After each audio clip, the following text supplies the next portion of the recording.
As the patient passes from consciousness to full anesthesia, certain signs appear which make it possible to assess the level that has been reached.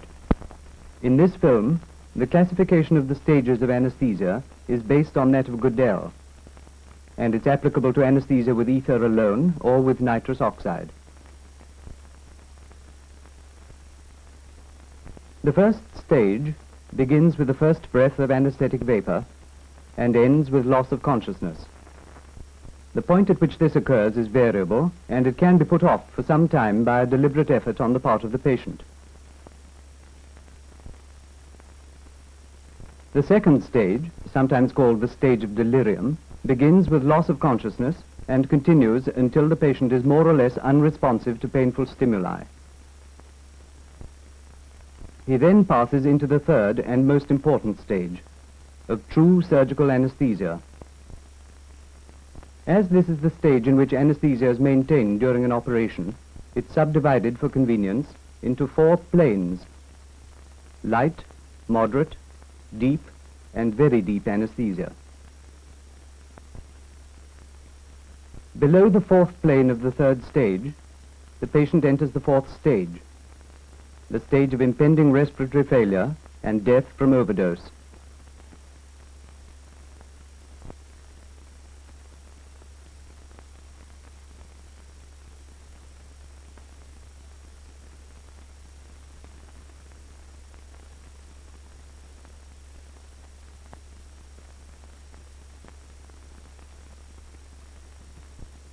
In the breathing column that follows, the vertical line represents time, and the diamond-shaped symbols represent the extent of diaphragmatic and thoracic movement in each breath. The breathing is usually regular while the patient is conscious, but it often becomes irregular during the 2nd stage.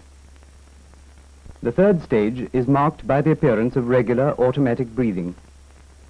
It remains regular throughout the 3rd stage, though it changes in character and becomes shallower as anesthesia deepens. In the 4th stage, it becomes irregular once more, and even shallower, until finally it ceases altogether. Now we'll consider the breathing in more detail. On the left side of the vertical timeline, we represent the part played by the diaphragm, and on the right side, the part played by the thorax. In the 1st stage, as in normal breathing, the two work together.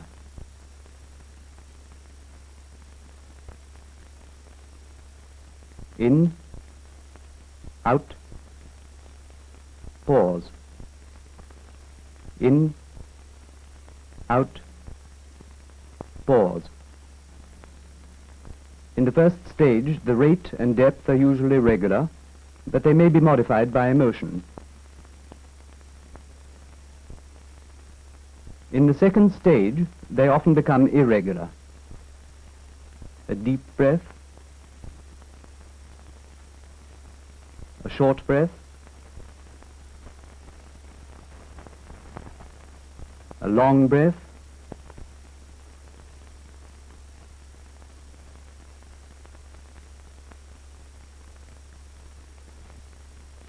and so on. With the 3rd stage comes regular automatic breathing. Diaphragm and thorax still work together.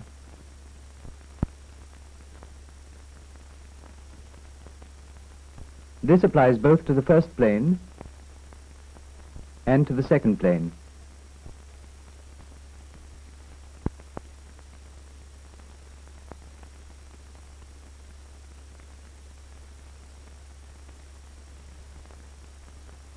In the 3rd plane, the breathing, still regular, changes in character. The intercostal muscles weaken and breathing is taken over increasingly by the diaphragm. We'll show each separately to start with. The diaphragm contracts as before, but expansion of the thorax starts to lag behind. Here are the movements together.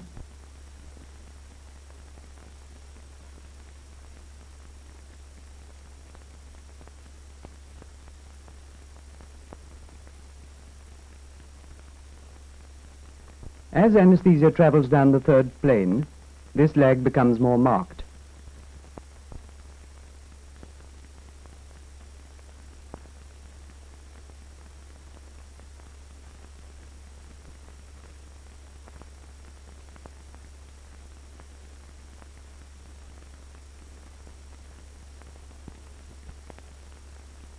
Finally, as the intercostal muscles become fully paralyzed, the chest wall is passively drawn in during inspiration and passively pushed out during expiration.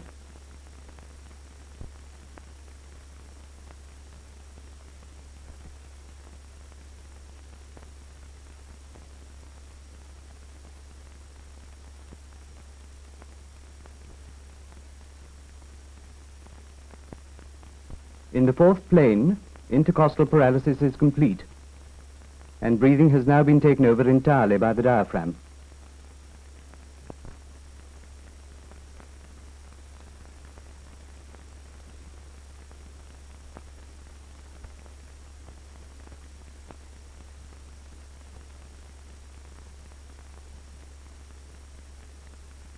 There may also be a pause between inspiration and expiration.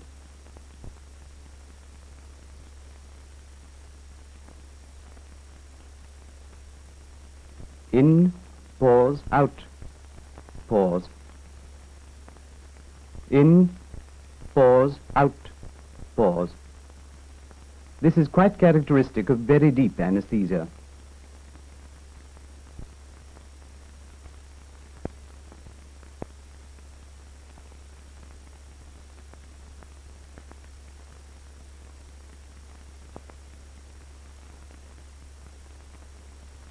In the fourth stage, the breathing becomes irregular again, shallow and gasping, and finally fails altogether.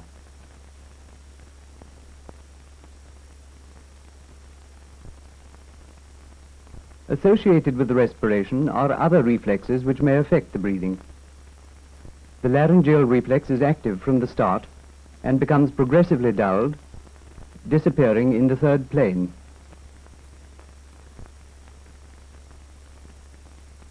Salivation and mucus production also cease in the third plane.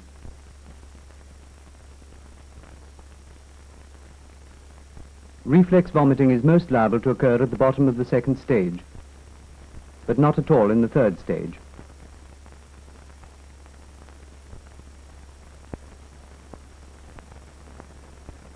Now let's follow the respiratory reflexes of anesthetized patients through the different stages. In the first stage, the patient is still conscious, and the breathing, as you would expect, varies greatly but is usually regular. During the second stage of a perfect induction, breathing would be regular, but it's much more common to find irregular breathing. As we've already seen, the laryngeal reflex is present, so is salivation and mucus production, while the vomiting reflex is most active at the bottom of this stage. Here is typical irregular breathing as the anesthetist sees it by chest movement.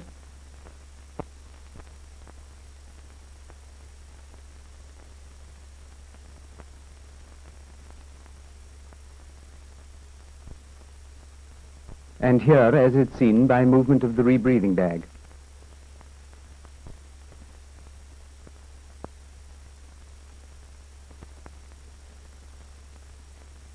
Sometimes the breathing suddenly becomes very shallow. This usually means the patient is just going to vomit.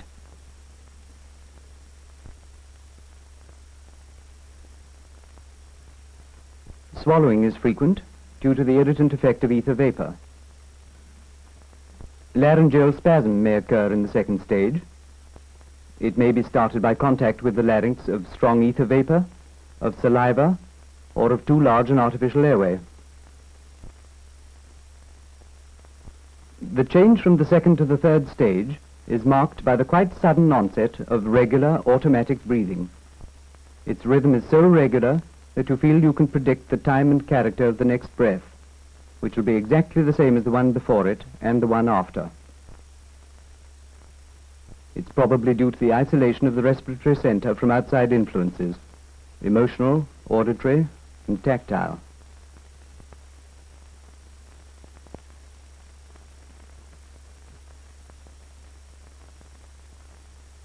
It's often deeper than the breathing that has gone before, and is of the same type as in normal sleep.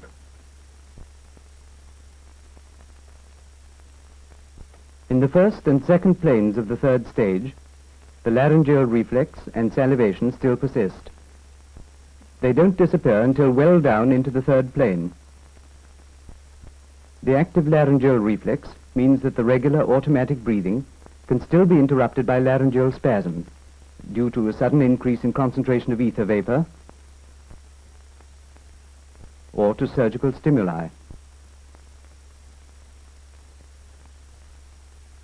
The third plane is marked by the gradual changeover from thoracic to abdominal breathing. The intercostal muscles are progressively weakening.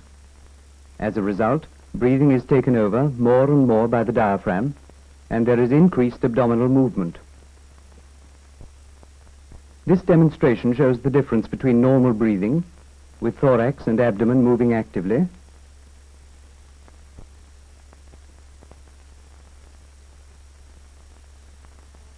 and full abdominal breathing with intercostal retraction during inspiration.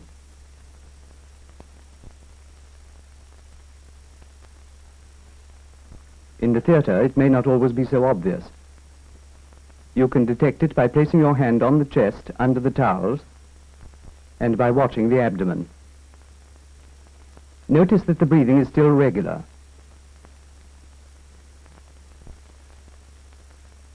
In the fourth plane, intercostal paralysis is complete, and the entire breathing is taken over by the diaphragm.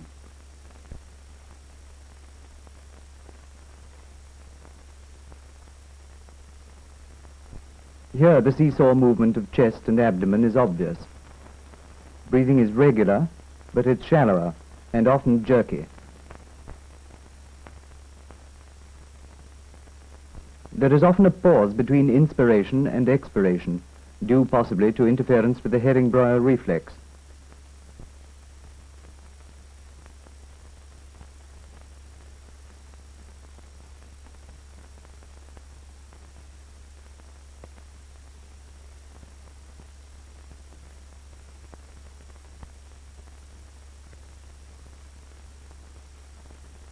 In the fourth stage, the breathing once more becomes irregular.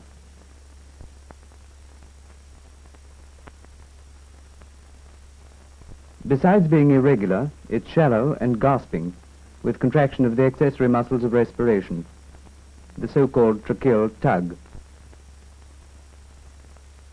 The respiratory center is depressed and will shortly fail unless the anesthetic is withdrawn.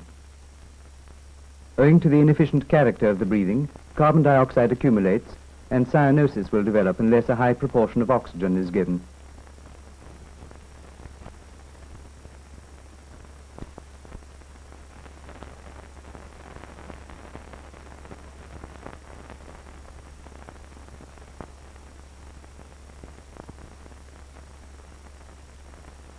The lash reflex is contraction of the lids when the eyelashes are stroked.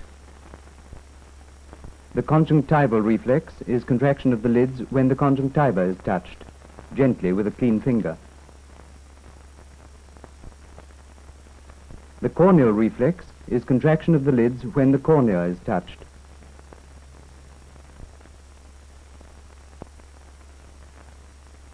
Before considering the other signs, let's summarize these three. The lash reflex disappears during the second stage of anesthesia, and its presence merely confirms that the patient is very lightly anesthetized. The conjunctival reflex is brisk in the second stage, gradually diminishing in intensity, and is lost by the second plane of the third stage. The corneal reflex is lost by the third plane of the third stage. Both these reflexes are very variable.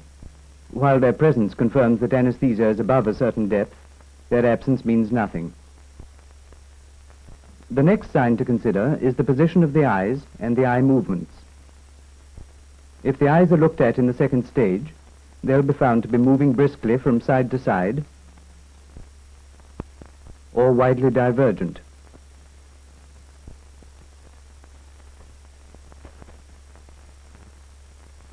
The divergence, or the movement, lessens as anesthesia deepens, but is still present in the first plane of the third stage.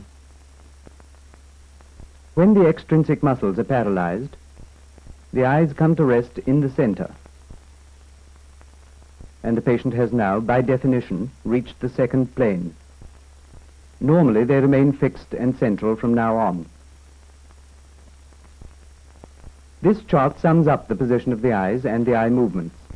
There is brisk movement or wide divergence in the second stage, less in the first plane of the third stage, and none from then on. The size of the pupils and their reaction to light are also important. The anaesthetist can normally detect the reaction to light when he pulls the lids back briskly. But in the demonstrations that follow, the eyes have been photographed in darkness by infrared rays. A light is then turned on and the reaction of the pupil is easily seen. Because of the reduced illumination, the pupils are larger than they would appear in ordinary light. In the second stage, they are small and moving and react briskly to light.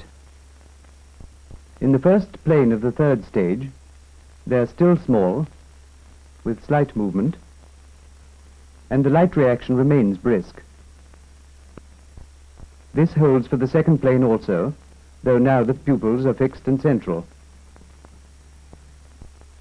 In the third plane, the pupils are larger, and the reaction to light is lessened. Notice that in spite of deeper anesthesia, this pupil is not central. This dilatation continues in the fourth plane, and as it's due to the gradual paralysis of the sphincter iris, the light reaction is now sluggish. In the fourth stage, the muscle becomes completely paralyzed, the pupil is fully dilated and no longer reacts to light. The fully dilated pupils of the fourth stage must be distinguished from a sudden dilatation which occurs in the second stage, if the patient is about to vomit. Then the pupils react briskly to light.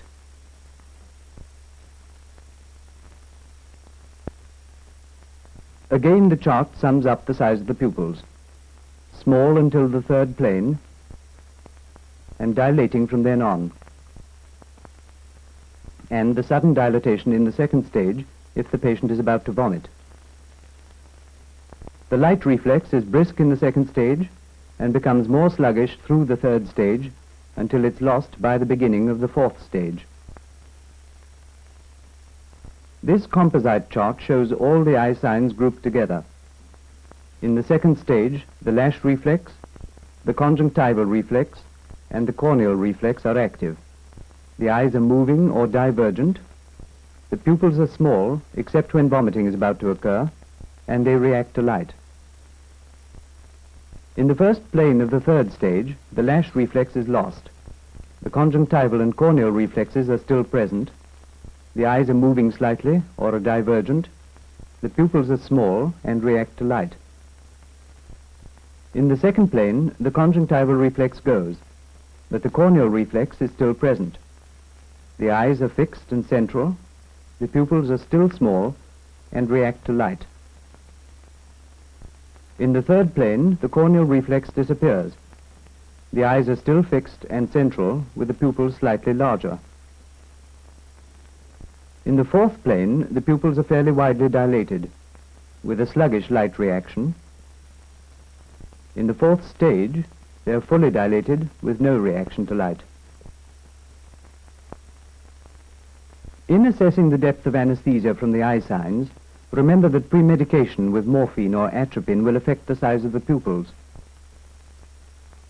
After morphine, the pupils will be smaller than normal. After atropine, they will be larger. A single examination signifies very little. It's change in size of pupils that's important.